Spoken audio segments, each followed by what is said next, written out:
Hello, my name is Ayanna Lloyd Banwo, and I'm a short story writer and novelist from Trinidad and Tobago. My debut novel, When We Were Birds, was published in 2022, and I'm really happy to have a short story published in this amazing collection, Colonial Countryside, published by People Tree Press.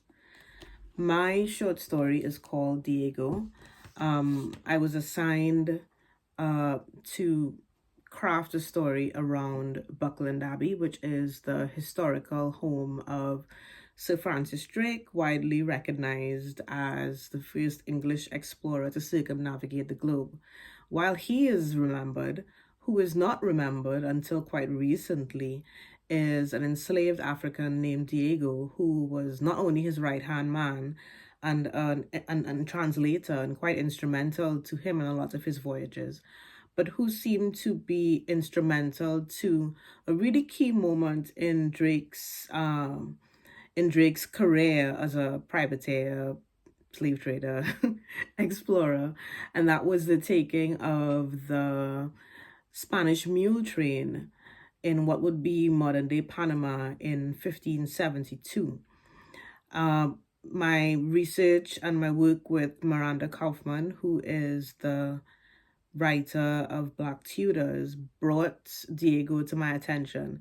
And from the time I heard his story and heard about this encounter and this alliance between them, I immediately knew that that was who my story was going to be focused on. So while it is ostensibly about Buckland Abbey and about Drake, because the mule train and this daring kind of daylight robbery was instrumental in crafting him into the sort of national hero that he became and facilitated the purchase of this house and really brought him into a different phase of his life and his career.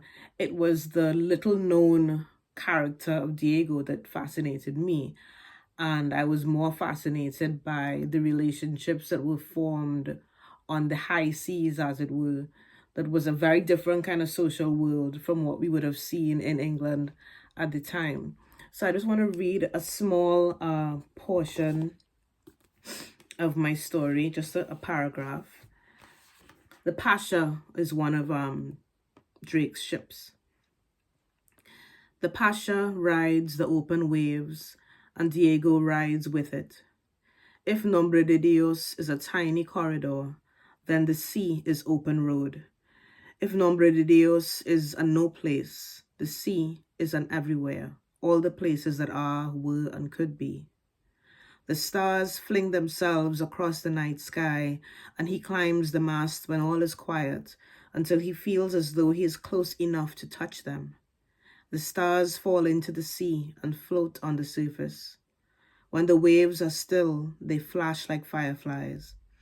Voices ring out in the night, songs about wives left at home and wives found at ports, of good deaths hoped for and long lives not even dreamed of gold and silver buried at sea, of mermaids and krakens, of the edges of the world, and the sea swallows them all. He has never been this long above the hold of a ship, walking unbound, the spray of the sea on his face. He has never been amongst white men without having to make himself smaller. Sometimes they are out in the open sea, and Diego cannot see the land no matter which direction he looks. Other times they follow the curve of the shore, slide into green mouths to find fresh water, refill supplies. He shows them how to hunt, stays the captain's hand as he raises a pistol to shoot. No. There are softer ways, quieter ways. Yes, good. Ask it for permission. Skin it this way. Cook it this way. Silence the fire this way. Step lightly, softly. They listen and follow where he leads them. They are never at home here as he is, but they get better, walk softer, become a band of strange no-place men, emerge from the mouths and take to the sea again.